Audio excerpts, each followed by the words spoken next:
قاته ولا تموتن إلا وأنتم مسلمون. الحمد لله الذي هدانا لهذا وما كنا لنهتدي لولا أن هدانا الله. Segala puji bagi Allah Jalla Jalaluh yang telah memberikan hidayahnya kepada kita, membimbing kita untuk meniti jalan menuju surga, yang kalau bukan karena hidayah Allah tidak mungkin kita bisa bersama-sama berada di masjid ini. Berapa banyak umat Islam yang mereka sampai hari ini belum mampu untuk melangkahkan kakinya ke rumah Allah tatkala azan dikumandangkan. Sebagian hanya berpikir masjid itu untuk sholat Jumat, bas. Dia hanya kenal masjid pada waktu hari Jumat. Selain Jumat, entah hati dia ada di mana. Padahal kita tahu bahwa salah satu manusia yang akan mendapatkan naungan dari Allah Jalla Jalaluh, yauma la dhilla illa dhilluh, pada hari tidak ada naungan kecuali naungannya, adalah seorang laki-laki yang hatinya bergantung di masjid. Allahumma salli wa sallim ala sayyidina wa maulana Muhammadin wa ala alihi wa ashabihi ajma'in. Amma ba'd. Ahibati fillah, bagaimana kita menghadapi hidup ini? Sebagian ekonominya semakin gak karu-karuan. Siapa yang di PHK jemaah? Angkat tangan. Nah, tidak ada yang di PHK. Alhamdulillah. Memang nggak ada yang jadi pegawai, Ustaz. Siap. Siapa yang hasil usahanya turun? Angkat tangan. Masya Allah. Berapa persen turunnya? 80%. Masya Allah. Makanya soft pertama ya. Katanya kalau susah itu ada di soft pertama aja. Kalau untungnya 80%, biasanya soft mulai terakhir. Jadi yang di belakang ini termasuk yang keuntungannya lebih banyak. Wallahu a'lam bishawab. Tapi kita tahu pandemi ini berdampak kepada semuanya. Yang kaya dan yang miskin. Yang sekolah dan yang tidak sekolah. Bagaimana orang tua capek melihat anaknya tiap hari di rumah, 24 jam di rumah anak. Yang dahulunya dia melihat jam 6:30 sudah pergi dari rumah, baru balik habis zuhur. Ada yang full day, ada yang biasanya ketemu sama anak 4 bulan sekali karena anaknya masuk pondok, tapi ini tiap hari kelihatan anaknya. Kalau kelihatan anaknya taat dan patuh, alhamdulillah. Ini tiap hari berantem sama ibunya, nyuruh belajar, nyuruh baca. Kadangkala karena sekolah online pakai Zoom-nya berdiri, anaknya tiduran. Allahu Akbar. Tapi seorang mukmin dalam semua kondisi, dia adalah orang yang kuat. Sampai dikatakan dia adalah orang yang tahan banting, elastis, tak mudah patah. Mukmin itu tak lapuk karena hujan dan tak lekang karena panas. Kata Rasul sallallahu alaihi wasallam, "Ajaban li amril mu'min." Sungguh menakjubkan urusan orang beriman. Di muka bumi ini ada berapa miliar penduduknya? Antum? 8 miliar. Yang Islam berapa persen? 60%. Masya Allah. Antum husnudzon nih. Berapa persen yang muslim jemaah? Sepertiga mungkin. Nggak sampai 2M yang muslim. Mungkin 1,8 atau kurang. Rasul sallallahu alaihi wasallam mengatakan, ajaban li amril mu'min. Sungguh menakjubkan urusan orang beriman. Antum masuk nggak dalam konteks hadis ini? Kalau enggak, berarti ada masalah sama kita. Ada masalah dengan keimanan kita. Karena beliau mengatakan sungguh menakjubkan alaihi salatu wassalam urusan orang beriman. Kenapa? Inna amrahu kullahu lahu khair. Semua urusan orang beriman itu baik. Subhanallah. Dia mau jadi bos, baik. Dia mau jadi anak buah, baik. Dia mau kaya, baik. Mau miskin, baik. Dia mau di PHK, mau diterima kerja, dia menikah, tidak menikah, dia bercerai, diceraikan, semua urusan orang beriman itu khair. Inna amrahu kullahu lahu khair. Kenapa? Karena dia punya iman. Masya Allah, ada Ustaz Hisham misalnya. Assalamualaikum. Kif halakum Ustaz? Barakallahu fikum. Sampai mana kita? Semua urusannya baik orang beriman ini. Inna amru kullahu, semuanya. In asabathu sarra syakar fakana khairan lahu. Kalau dia ditimpa sesuatu yang menyenangkan, maka dia bersyukur. Itu baik buat dia. Loh, kalau kaya insya Allah semuanya baik Ustaz. Enggak. Antum tahu Fir'aun? Antum tahu Qarun? Apakah kekayaan buat Qarun baik? Tidak. Kekayaan itu membuat Qarun dibenamkan di dalam bumi ini. Rumahnya, hartanya, sampai hari ini jadi cerita. Kalau ada harta yang terpendam, kata mereka harta Qarun. Nggak baik kekayaan buat dia. Ketika dia dikasih kekayaan yang berlimpah ruah, ternyata dia malah congkak, sombong. Orang beriman nggak kayak gitu. Dan kita harus tahu, harta ini ada efek samping buruk.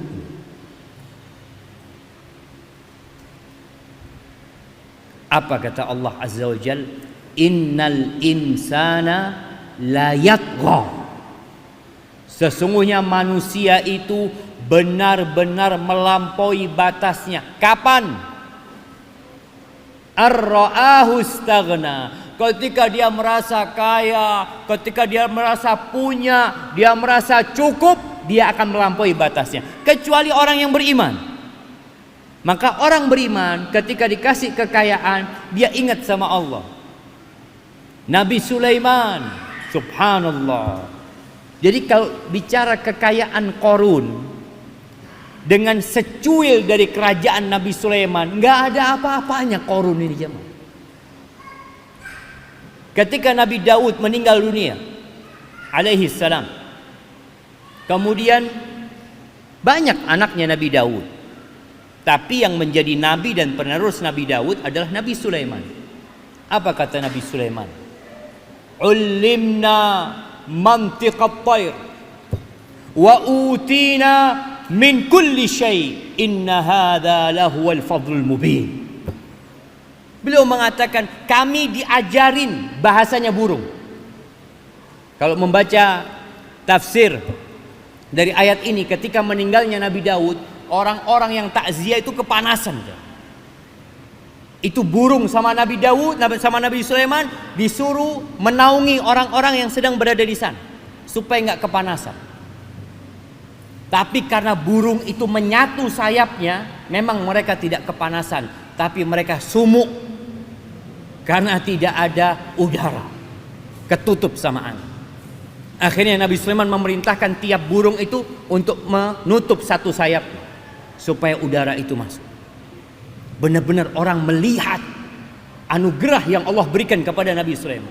Wa utina min kulli syai', dan diberikan kepada kami segala sesuatu dalam urusan kerajaan ini. Apa kata beliau? Inna hadza, ini adalah karunia Allah yang nyata. Karunia siapa? Dari Allah.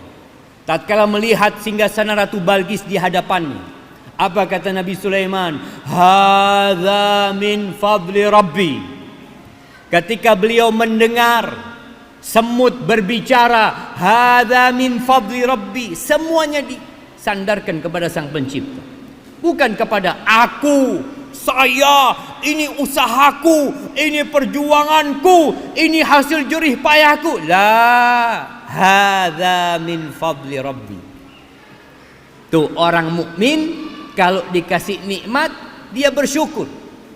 Dan kita tahu syukur yang pertama, tingkatan syukur yang pertama ini adalah al-iqrar, meyakini bahwa nikmat ini dari Allah gitu. Bukan dari aku. Siapa aku? Min ana. Ketika kawan-kawannya terpapar COVID, dia sehat. Oh, sakti aku baca. Engkau memang belum wayane kena. Bukan sakti. Sahih jemaah. Jadi orang mukmin itu bersyukur. Dia meyakini ini nikmat dari Allah Azza wa Jalla. Kemudian orang mukmin ini akan memuji Allah, bukan menyanjung dirinya, bukan memuji usahanya, kepintarannya. Kalau Qarun, apa kata Qarun? Innama utituhu ala ilmin indi. Aku bisa seperti ini karena ilmu. Bisa jadi karena Allah yang tahu aku pantas mendapatkannya, atau karena ilmu yang aku miliki. Akhirnya selesai cerita Qarun. Fir'aun, apa kata dia? Wa hadhil anharu tajri min tahti. Kalian enggak ngelihat bagaimana sungai-sungai itu mengalir dari bawahku? Siapa Fir'aun ini? Dikasih kodok sama Allah, teriak-teriak minta tolong. Dikasih belalang yang menyerang Mesir, nggak bisa berbuat apa-apa. Orang beriman menyandarkan nikmat kepada Allah Azza wa Jalla. Dengan lisannya dia memuji Allah, alhamdulillah. Kemudian beramal dengan nikmat tersebut. Diamalkan tuh nikmat itu. Nikmat itu digunakan untuk ketakwaan kepada Allah Azza wa Jalla. Allah berfirman kepada keluarganya Nabi Daud. Karena ini termasuk sosok nabi yang istimewa sekali di kalangan Bani Israel. Biasanya di kalangan Bani Israel itu nabi sama raja itu dari kabilah yang berbeda. Tapi di masa itu nabi dan raja satu kabilah.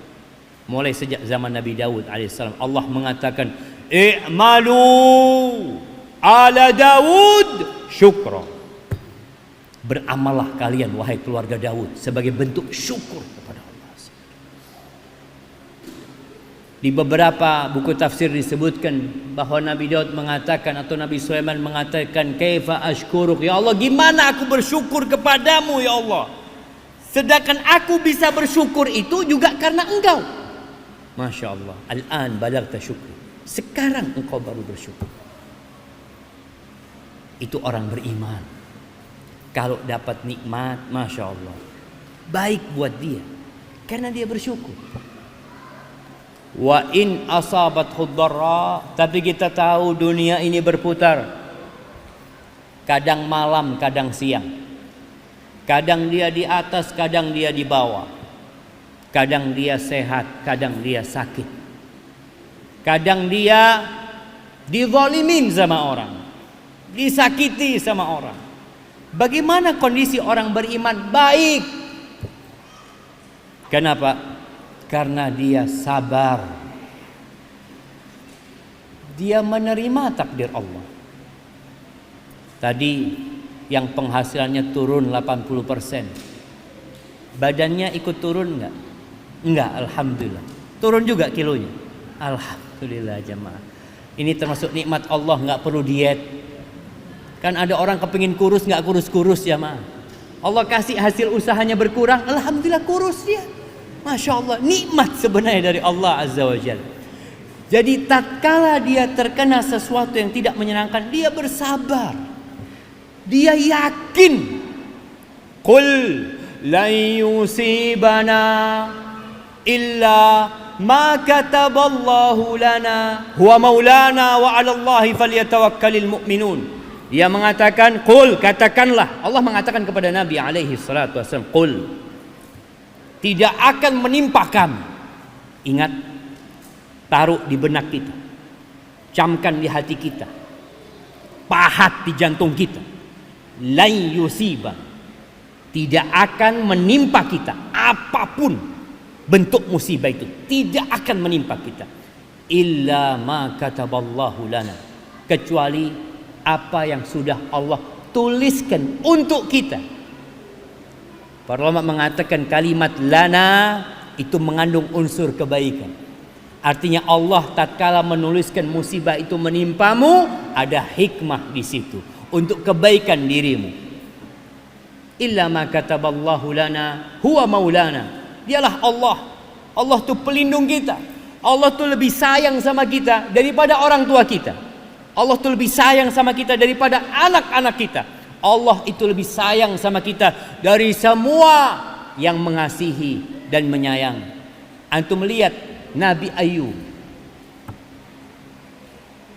Nabi Ayub itu pernah hidup senang, kemudian hidup susah, kemudian hidup senang. Dan dalam semua kondisi, Nabi Ayub dalam kondisi yang maksimal dalam kebaikan. Ketika kaya raya, Masya Allah, bagaimana beliau rajin sodako, rajin membantu orang lain. Ketika beliau dikasih penyakit, berapa tahun beliau sakit? Bukan setahun, bukan 2 tahun. Ada riwayat mengatakan sampai antara 7 sampai 18 tahun. Apa musibah yang menimpa beliau? Hartanya habis. Habis, nol. Gak punya apa-apa. Punya penyakit. Harta habis, tapi orang anak akan berusaha lagi, kerja lagi. Kerja gak bisa Nabi Ayub. Sakit. Dengan penyakit yang menjijikkan, yang membuat orang tidak mau dekat-dekat sama beliau. Hanya istrinya. Sampai istrinya bekerja, kerja istrinya demi membantu suaminya untuk hidup. Ketika beliau berdoa, setelah bertahun-tahun sakit, apa kata Nabi Ayub? Siapa yang tahu sama doanya Nabi Ayub? Siapa jemaah yang hafal doanya Nabi Ayub? Nah, fadhal. Rabbi, na'am, Masya Allah. Ada hadiahnya nanti kasihkan kepada beliau. Masya Allah.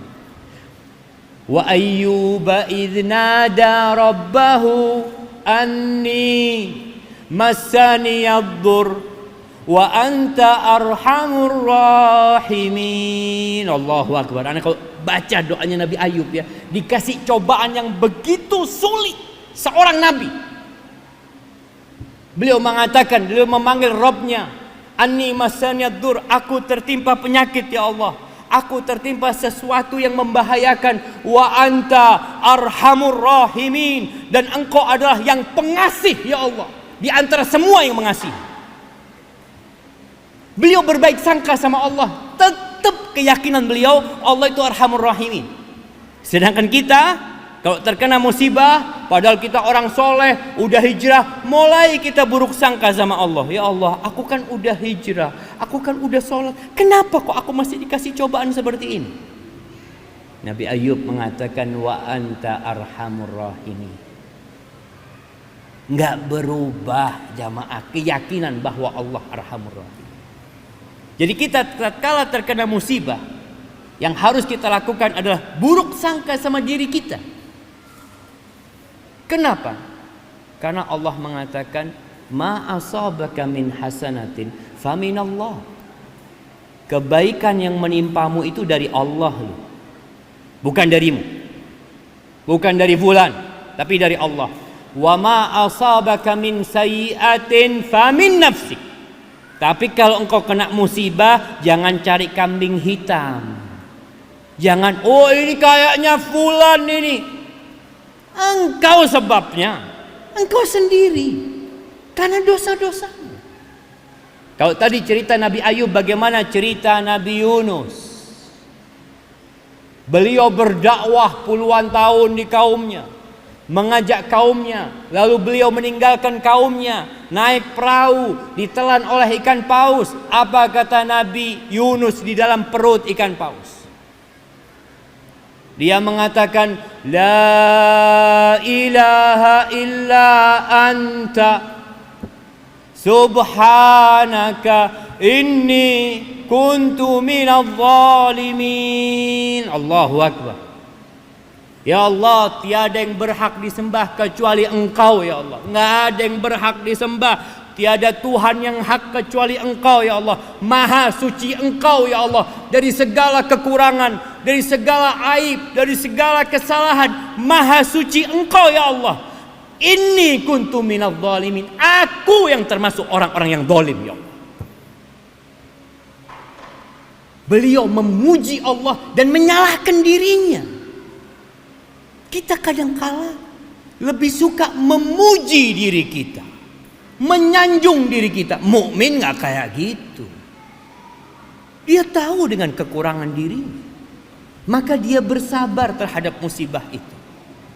Karena dia tahu bahwa semua yang terjadi itu berdasarkan ilmu Allah dan hikmah. Nggak ada yang sia-sia dalam ciptaan Allah. Maka buat orang yang beriman ini baik. Musibah itu jadi baiknya. Kok bisa jadi baik dia? Nah, bentar lagi kita akan lihat betapa banyaknya hikmah dari musibah yang kita kadangkala tidak merasa. Manusia itu nggak suka hidup susah. Ahibati fillah, Rasulullah sallallahu alaihi wasallam dalam hadis riwayat Muslim mengatakan, hadis tadi berakhir walaysa dzalika illa lil mu'min. Sikap yang seperti itu tidak dimiliki kecuali buat orang yang beriman. Beriman itu antu'mina billahi wa malaikatihi wa kutubihi wa rusulihi wal yaumil akhir wa tu'mina bil qadari khairihi wa syarrihi. Kalau bicara iman, maka beriman kepada Allah, beriman kepada malaikat-malaikatnya, beriman kepada kitab-kitabnya, beriman kepada rasul-rasulnya, beriman dengan hari akhir, yakin bahwa dunia ini akan hancur lebur, dan dia beriman dengan takdir baik dan buruk. Maka sikap yang mulia ini tidak dimiliki kecuali orang beriman. Maka kita harus optimis menghadapi hidup ini. Apapun yang terjadi, kita yakin pasti baik.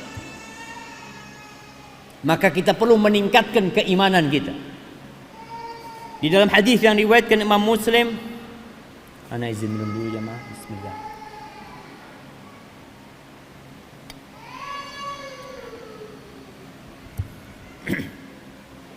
Rasulullah sallallahu alaihi wasallam bersabda, "Al-mu'minul qawi khairun wa ahabbu ila Allah minal mu'minid dha'if." Kita ini satu masjid, insyaallah semuanya orang Islam, semuanya orang beriman, tapi tingkat keimanannya beda-beda. Mukmin yang kuat, kuat apanya? Bukan badannya. Orang berpikir, oh kuat badannya, mukmin. Banyak tuh orang kuat badannya ke masjid nggak bisa. Dia suruh goes, masya Allah, sampai ke mana?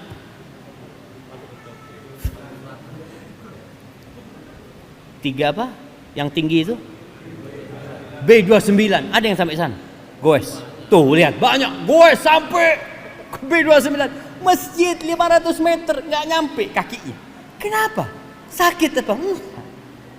Kakinya kuat, tangannya kuat, imannya lemah. Mayan pak, nggak ada gunanya. Badan yang kuat dengan iman yang lemah, la yanfa. Maka Nabi SAW mengatakan mukmin yang kuat, kuat imannya, kuat tekadnya, kuat ilmunya, kuat azimahnya, Itu lebih baik dan lebih dicintai Allah daripada mukmin yang lemah. Wa fi kullin khair. Tapi di setiap orang beriman, pokoknya ada iman, ada kebaikan di dirinya. Walaupun tadi tingkat kebaikannya ya mungkin rendah. Terus gimana? Nabi memberikan arahan sallallahu alaihi wasallam. Nabi itu cinta sama kita, jangan. Bil mu'minina raufur rahim. Beliau itu sayang, maka beliau selalu memberikan arahan, pencerahan, bimbingan, nasihat supaya kita nggak salah jalan. Lalu beliau mengatakan alaihi salatu wassalam, ihris ala ma yanfa'uk wasta'in billah wala ta'jaz. Hendaklah engkau itu bersemangat untuk meraih segala sesuatu yang bermanfaat buat engkau. Semua yang bermanfaat, baik itu urusan dunia atau urusan akhirat. Pokoknya bermanfaat, jangan ditinggalkan. Makanya kalau bicara zuhud, zuhud itu apa? Kata Syekh bin Utsaimin rahimahullahu ta'ala, beliau mengatakan zuhud itu tarku ma la yanfa' fil akhirah. Zuhud itu adalah meninggalkan segala sesuatu yang tidak bermanfaat di akhirat. Itu zuhud. Kalau antum bekerja jadi orang kaya bermanfaat, maka kalau antum meninggalkan pekerjaan, berarti antum nggak zuhud. Antum seharusnya bekerja. Kenapa? Karena ini bermanfaat loh buat akhirat antum. Maka bersungguh-sungguhlah untuk meraih apa saja yang bermanfaat. Di masa pandemi banyak yang nganggur. Tadi kalau bicara di PHK, usahanya susah. Tapi kalau antum nggak ada kerjaan dunia, kerjaan akhirat. Dulu ada guyonan jamaah. Ternyata guyonan itu ana rasa positif. Ketika ada orang nganggur, antum ya apa? Anda nggak punya pekerjaan, ya antum ambil sapu lah, sapu tuh jalan. Mosok kok nyapu jalan. Loh katanya nggak ada kerjaan. Itu jalan kotor. Ada kerjaan, engkau nggak mau kerja. Jadi kita yang milih pekerjaan. Kalau membersihkan jalan itu bermanfaat buat kita, kenapa kita tinggalkan? Bukankah pahala ini ukurannya bukan 1 kilo 2 kilo jamaah, bukan 1 on 2 on.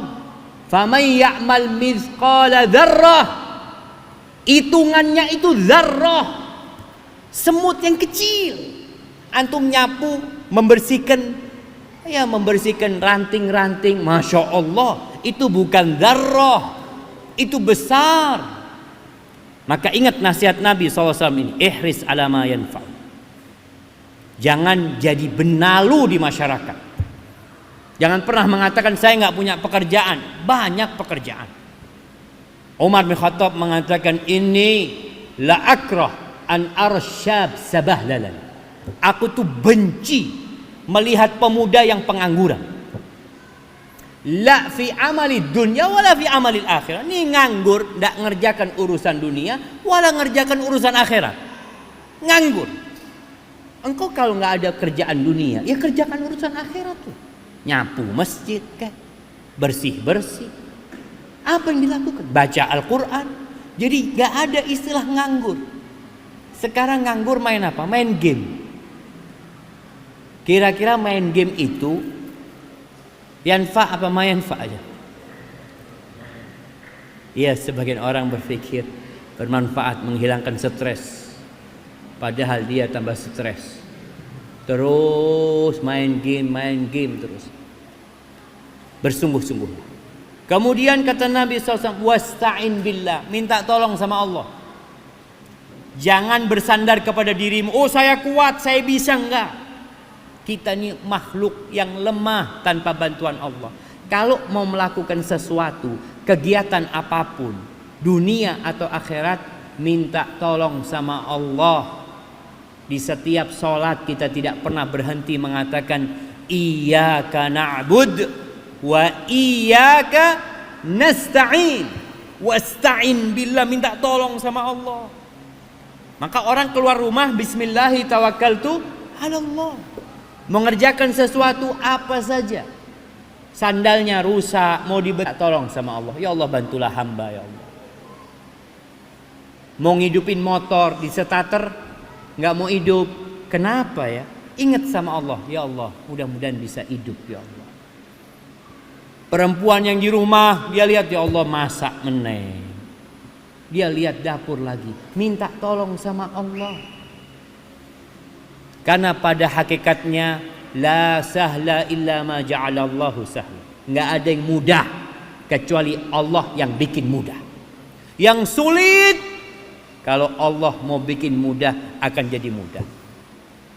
Nabi Musa, bayangin di depannya itu lautan. Kalau menurut akal ya nggak mungkin sudah. Kita lihat kaumnya Nabi Musa pesimis. Ketika dia melihat lautan dan di belakangnya Fir'aun, qala ashabu Musa inna lamudrakun, kita sudah habis.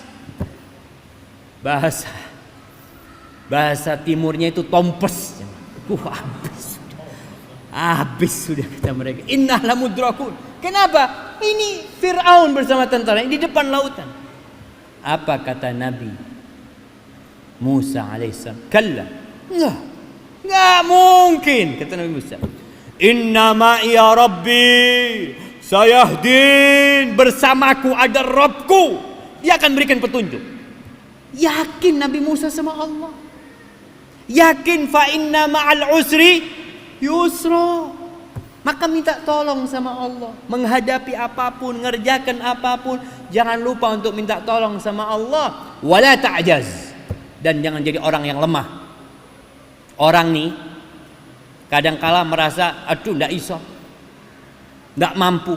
Loh, berusaha dulu lah. Orang itu kadangkala nggak mampu karena menunda-nunda. Ditunda nanti, akhirnya nggak mampu dia. Segerakan kalau ada pekerjaan. Nabi Musa alaihissalam ketika kata Khadir, Nabi atau hamba yang soleh, Nabi Musa kan mengatakan aku ingin ikut belajar sama engkau. Apa kata Khadir? Innaka lan tastati'a ma'iya sabra. Engkau nggak akan bisa sabar sama aku. Apakah Nabi Musa menyerah? Ya kalau gitu ya sudah, kalau aku memang nggak bisa sabar lah. Beliau bersemangat mengatakan satajiduni insyaallah sabiran wala a'si laka amra. Enggak, kata Nabi Musa, insyaallah engkau akan mendapati aku bersabar. Insyaallah. Artinya Nabi Musa tetap mau berusaha. Dan muslim harus kayak gitu. Enggak ada kata enggak mampu, enggak bisa, tapi berusaha. Ana masih ingat dengan seorang kawan. Ya, dia seorang manajer. Dia itu kalau ngasih tugas sama anak buahnya, dia mengatakan tolong kerjakan ya ini dan itu. Kadangkala anak buahnya ada yang mengatakan, oh enggak bisa saya mas. Apa kata manajernya? Kamu dipecat. Duh, kenapa? Di tempat ini nggak ada yang mengatakan tidak bisa. Terus gimana? Katakan saya akan berusaha. Tak usaha no. Bismillah. Bukan tahu-tahu nggak bisa, nggak iso. Wala ta'jaz. Jangan jadi orang yang lemah antum. Apa kata Nabi SAW? Wa in asabaka syai'. Di sini ketika engkau sudah berusaha, sudah bersungguh-sungguh, lalu tertimpa musibah, maka jangan pernah mengatakan andai kata aku tidak melakukan ini, andai kata aku berbuat ini, andai kata aku tidak keluar rumah tadi, andai kata aku tidak naik motor, nggak ada andai kata itu. Katakan qadarullah wa ma syaa fa'al. Katakan itu udah takdir Allah dan Allah berbuat apa yang Allah kehendaki. Karena kalimat lau itu membuka amalan syaitan, membuat kita putus asa, membuat kita tidak menerima takdir Allah Azza wa Jal. Maka ahibati fillah, boleh jadi yang kita benci dalam kehidupan ini itu baik buat kita, dan boleh jadi yang kita sukai itu buruk buat kita. Kenapa? Wallahu ya'lamu wa antum la ta'lamun. Maka berusahalah untuk terus optimis. Fa inna ma'al usri yusra. Badai pasti berlalu, Kalau ada kesulitan, antum langsung berbaik sangka sama Allah. Bentar lagi nih solusinya datang. Bentar lagi nih kemudahannya datang. Karena Allah tidak pernah ingkar janji. Barakallahu fiik. Itu yang dapat Ana sampaikan. Ana mohon maaf jemaah. Ana sudah minta maaf tadi. Ana mau pulang sebelum Isya. Karena Ana sebenarnya kesini mampir. Ana ingat dengan ucapan paman Ana, kecipir merambat kawat. Masih ada mampir sepenting lewat ini jemaah. Tapi alhamdulillah Ana sempat mampir ke masjid ini. Semoga masjid ini diberkahi dan semoga kita bisa berjumpa kembali pada kesempatan yang akan datang. Apabila yang Ana sampaikan benar itu dari Allah Azza wa Jal, kalau ada yang salah itu dari diri Ana pribadi. Allah dan Rasulnya terbebaskan dari kesalahan itu. Subhanakallahumma bihamdika asyhadu an la ilaha illa anta astaghfiruka wa atubu ilaik. Assalamualaikum warahmatullahi wabarakatuh.